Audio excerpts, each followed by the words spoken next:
Stay tuned to the very end as we preview the Manchester City game, as I give my verdict, my predicted score, predicted lineup, and also ask you for your verdict. So stay tuned until the end.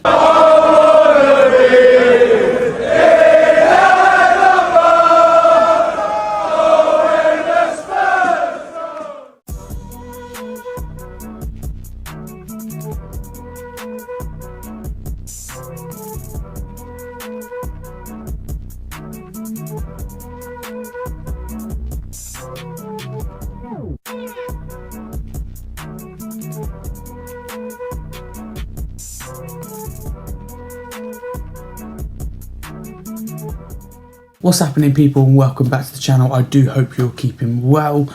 If it's your first time here, don't forget to smash the subscribe button because it's free to do so and it helps the channel grow.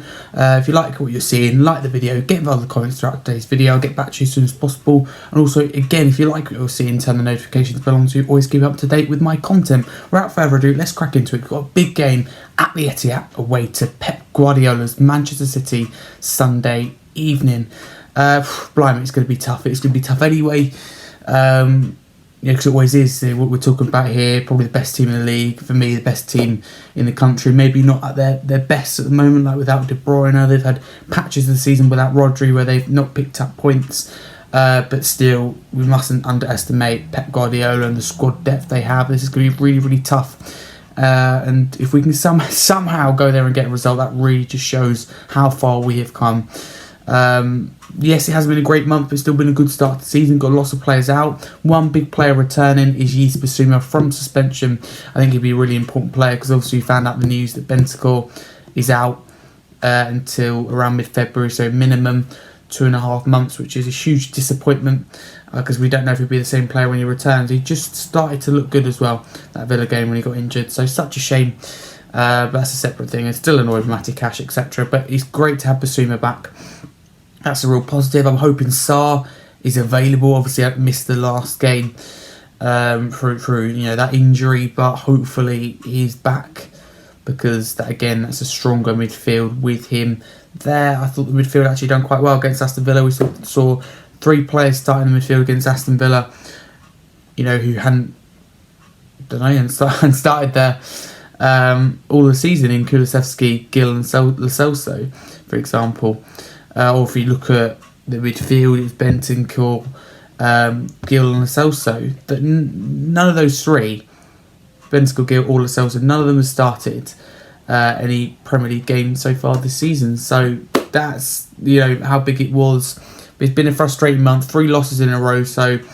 But it wouldn't surprise me if Tottenham come back and kind of win this game. We lose to Villa, we drop points against Wolves, but we go and beat Manchester City. But regardless, again, as long as we leave everything on the pitch with the team we've got, that's all I can ask for. So let me know your score predictions in the comments below. Mine's negative, I've got to be honest, but I'm a realist and I like to be honest. I go with 5-1 Manchester City. I think the City team will get back to winning ways this weekend. They've had a couple of weeks, a couple of draws.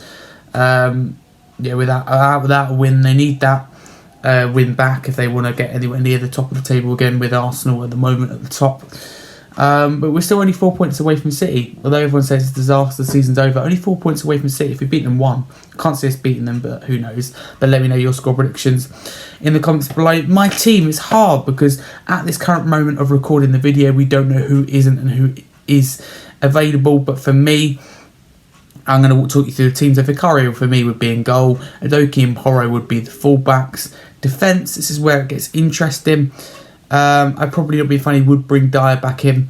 I don't think Emerson put a foot wrong, but I think we might need Dyer's height up against Haaland. So I'm thinking Davis and Dyer. Midfield 3, so it's interesting. Højbjerg, for me, starts in there. Højbjerg, Bissouma. Højbjerg, Bissouma. Who do we go with the other one? If Sarr's fit, it'd be Sarr. If not, it'd be Lo Celso. Front 3. Kulusevski back on the right. Thought he'd done well in that number 10 role. Against Man City, I think we can do with him defensively. To stop City overlapping, for example, with their fullbacks. So put him on the right.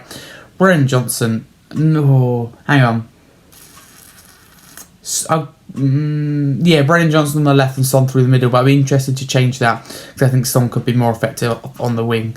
So we could bring Verlaque Son, we could move Johnson to the forward position. That front three is interchangeable. That's what my team will look like. Obviously, massively depends on who is available, which we currently don't know because, again, at the time of recording, Ange hasn't sat his press conference and hasn't given an injury update this week. But let me know what your team will look like in the comments below. That'd be great to see. But yeah, I think that because there's obviously you've got that that's been released. The players we've got out either injured or suspended. That XI, that's that 11 versus the current one. And I think the ones we've got out is a lot stronger. So that's such a shame. But bring it on, Manchester City at the Etihad. It will be difficult, but stranger things have happened in this league and at Tottenham Hotspur Football Club. But reminder, if you are new to the channel, don't forget to smash the subscribe button because it is free to do so and ultimately helps the channel, the show, the podcast grow. So that is massively appreciated from myself. Smash the like button as well if you are liking what you're seeing. Get involved in the comments because your opinion matters here. Scarfy's personal, but enjoy the game, get behind the boys, and if you are making a long trip up to Manchester, safe journeys, and as always, up the Spurs.